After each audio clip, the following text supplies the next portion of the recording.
the Jack with us. WA9CT, KC9JT, KB9AH, KB9AJT, and W9BDO, plus yours truly. Is there anybody else who'd like to check into the net? Call KB9AIT. KB9AIT, KC9 You got your lead, KC9 Zulu Victor Zulu and Oshkosh. Anybody else like to check in?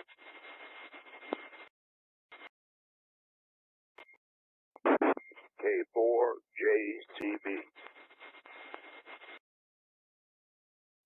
4JCB, I have you on the list also. This is Jerry with the Morning Coffee Clutch Net, Monday, Wednesdays, and Fridays, this time in this frequency. Talk about anything you'd like. So, with that, anybody else like to check in? KB9AIT. Net control. This is Kilo, Charlie, Niner, Bravo, Echo, Papa, KC9BEP, Troy, East to Winnicott. KC9BEP, I got you, Troy. Anybody else like to check in? KB9AIT.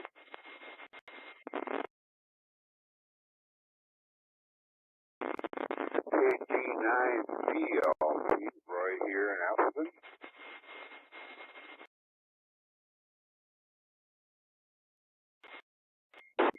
This is KB9AIT, and I got KC9GLP. Roy, anybody else?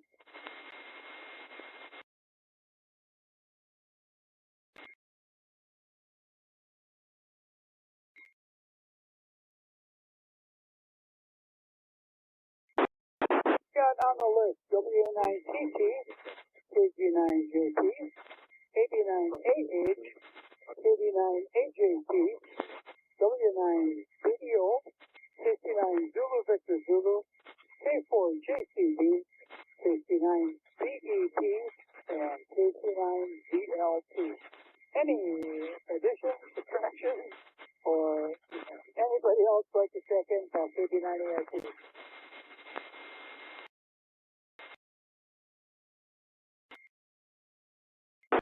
And well, the question of the day today is, and I know half the people are going to get it right, and it's something everybody ought to know. So it's a true or false question. So the question is, if you throw a porcupine in the water, will it float? That's the question of the day. So with that, we'll start with Larry, WA9CT.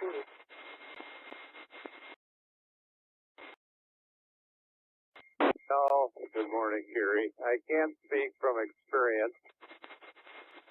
I can tell you what to do with a raccoon. And a mink from Beaver Crossing. We had beavers. They all float. I'm going to say a porcupine does float. But you said right or wrong, true or false. I'll say true. It does float. Next will be Casey, who has more experience than I in this area. For some reason, Larry thinks I'm a porcupine expert. So I'm going to say, there's two ways to go on this. One is the buoyancy of that porcupine. I'm going to say he's going to float. I personally don't want to pick him up and throw him into anything. But I'm going to say he's going to float. But of course, the weight of those tails weigh him down a little bit. So, but I'm going to go with he's going to float. So with that, I'm going to turn it on over to John, AB9AH for KC9JT. Thank you, Casey, AB9AH. I'm going to speak from personal experience. 45 years ago, in having the pleasure of dismantling one of the critters.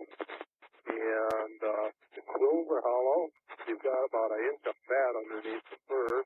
It's below the throat. I'm going to say them bastards would float. And with that, I will pass it on to Laurel. K9AJT, and my assumption is from one of the last questions we had on Canelo swim, I think it was, and I didn't think it would, but they were very good swimmers. So I've come to the realization that most animals swim pretty good, stay on top of the water. And this one can float. And I think probably swim. You can float, you can swim. So that's my analysis. So who's next? Let's see. Bruce is next.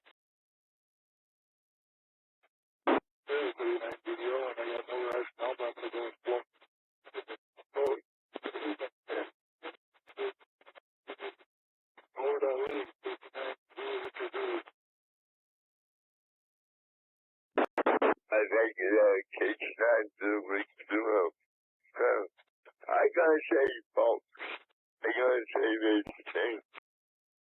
Over to the next guy.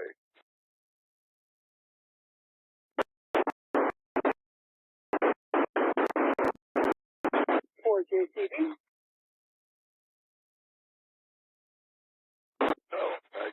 No, I don't think they even care for the water. So I'm going to say they won't float. They might be able to swim, but I don't think they I don't think they care about getting in the water. So I'm going to say that he can't float. He might be able to swim, but he can't float. Over to Troy. Good morning, everybody in the net. Good morning, everybody on the net. I'm going to guess, just from 50-year-old memories of dogs in the country and what you had to do with them when they felt like hassling a porcupine and pulling the quills out of a dog, I think they were hollow. Just a guess, but I think those quills are hollow, so I'm going to say true. I'd have to think a porcupine would actually float pretty good because of the air in the quills. KC9, BEP. I didn't make a note. Who's next? It's KC9, BLP. I want to say that we'll float because they really plenty of the hollow quills. John may be the one that's right, but I'm going to say, I would say most wild animals to be able to handle themselves in the water. So I would say float. Maybe it's right around. I'll pass this back up to Gary. BLP to Gary at 59.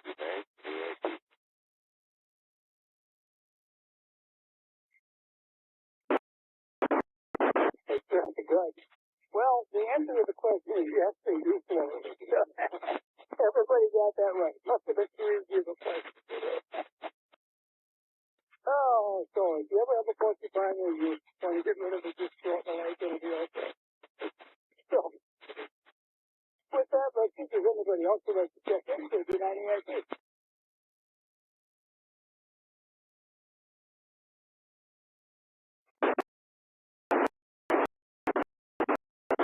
All right, well, I think it's totally recorded in for today. If anybody's interested, it's 142 and 8 with the KFC. So that's not bad. The guys ought to be like they have been for the last few days. Not outstanding, but very good. So report for the day. Let's see, is there anybody else like to check in before we run the list of second half? Is there any idea?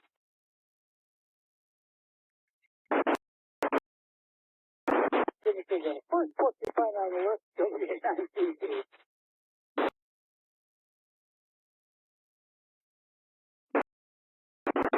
We had it all right. Now, if you like Gary's question, stick around for Friday. He will probably ask if you throw a possum whose plant is making you dead, a dead-looking possum, into the water, will it sink or swim? He'll research that and get back to us. Over to Casey.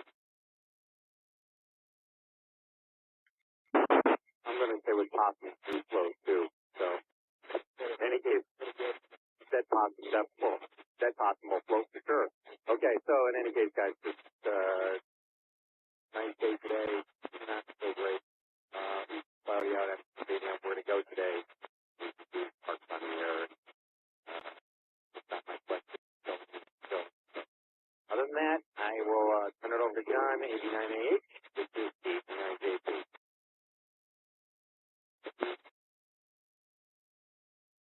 Thank you, Casey, 89AH. got a monthly report here. This is a day of odds and ends ahead. Truck oil changed on it probably. Some other odds and ends. Go to the gym. So with that, I'll hand it over to Laura. Good morning, everybody. I got a story. I used to work for a company that made all kinds of products out of starch. One of them was surfactant. And the chemical engineers that I worked with decided they wanted to test it. So they had a duck, and they sprayed the duck with surfactant, and the duck nearly drowned. That's the only time I could see where an animal that was supposed to float did not float because the surfactant took away the properties of oils on the feather, and the duck was rather,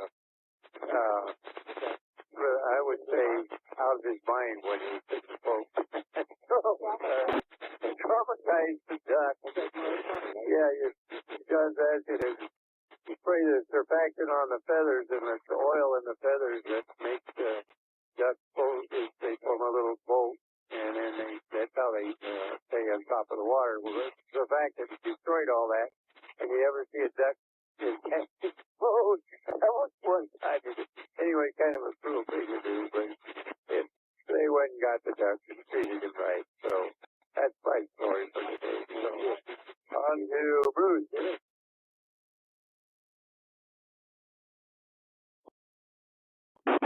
is Bruce. Good head back to the office after we're done here. Everybody has a good week.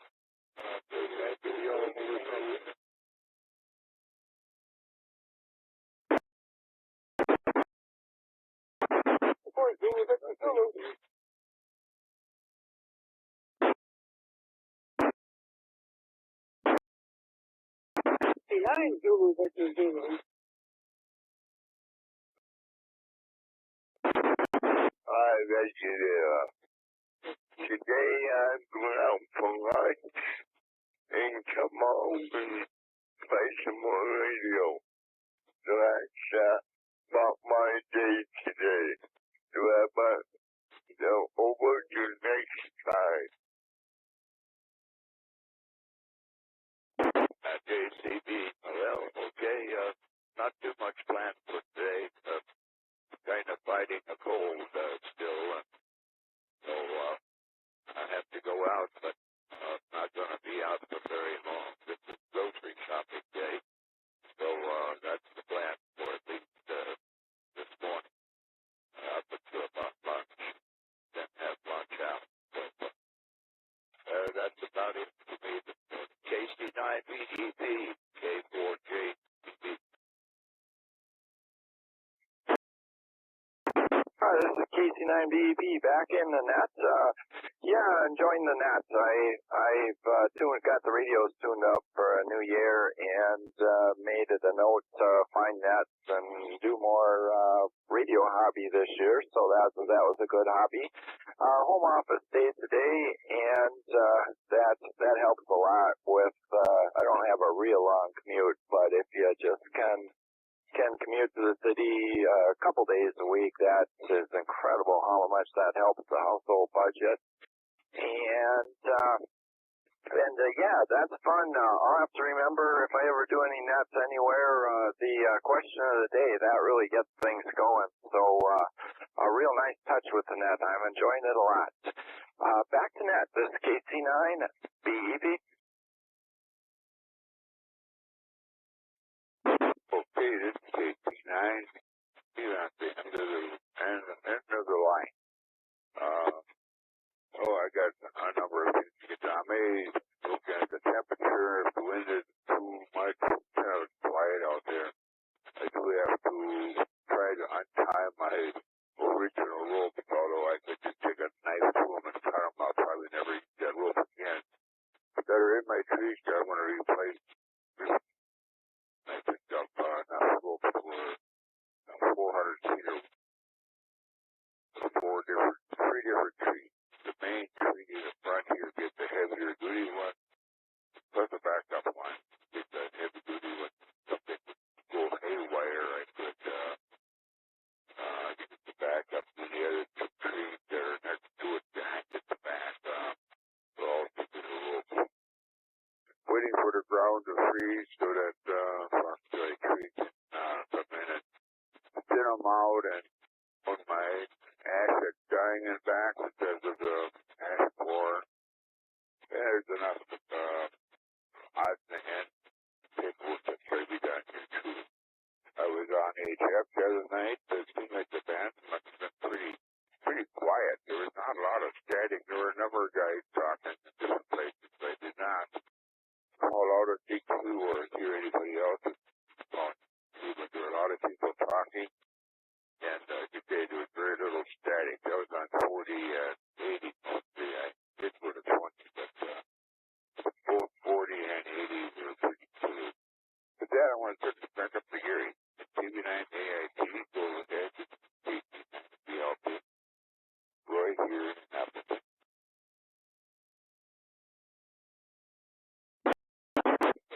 All right, very good. Well, I don't have anything else to add. It's kind of a quiet day today. I just got to make some stuff for our work tomorrow. So we're meeting on Thursday instead of Friday. So Friday I'll run the net from the house. So with that, anybody else that can check in, then we'll run the 73 well.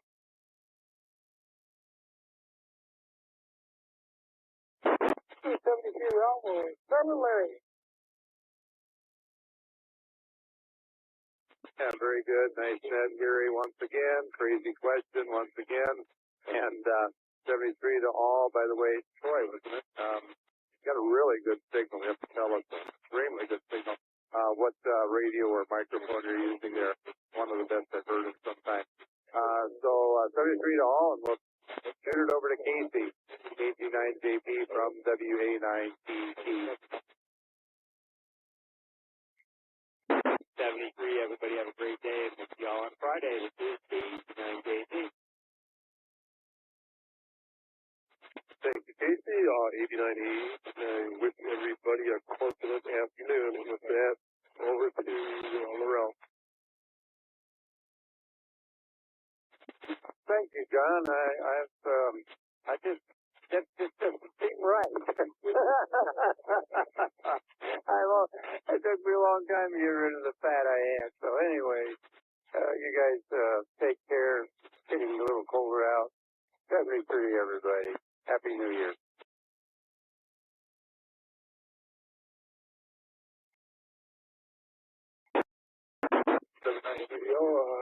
Everybody have a great week. 73 over 2 weeks.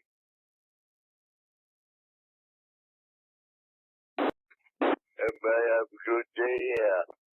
Stay warm. Guys, getting colder out. Getting windy out. Everybody have a good day. Talk to you on Friday. Over to next Friday. All right. Well, 7-3, everyone. Have a good day. And, as I always say, stay out of trouble if you possibly can. KC9BEB, Troy. Good afternoon.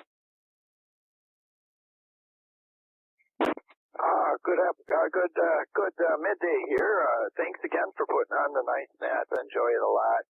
And everybody's probably starting to see the rumblings on the internet about January winter and snow and cold possibly returning here next week. So hunker down, get the radio checked out, tennis checked out, and that's always interesting weather watching, being on the radio when interesting weather comes in.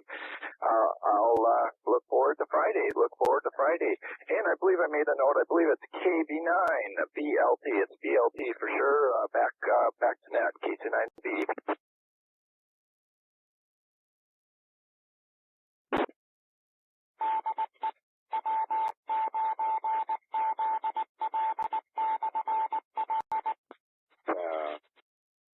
Welcome to the net, Troy. Good always to hear some new voices on the net. Really nice net today with 10 people.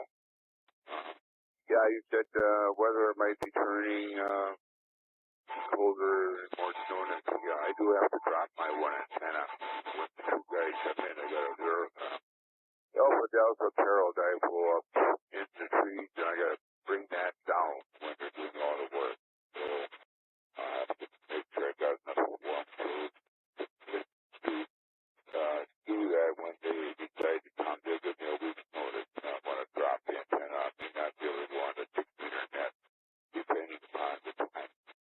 With that, I'm gonna everybody have a great day. With you guys on the radio on Friday. Calendar is open here on Friday yet. And we'll turn this back up to the next control person, Gary, KB9AIT. This is KB9 DLP Light. Have a good day.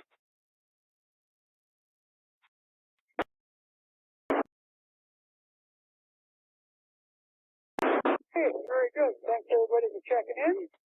I'll see everybody on the radio on Friday. Have a good day. KB9AIT.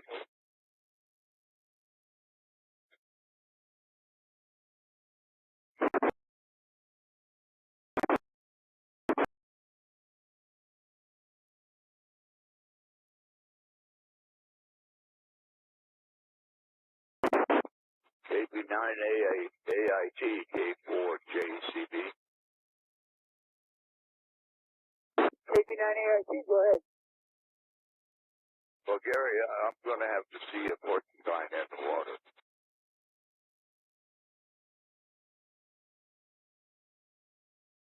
I will helping gloves, though.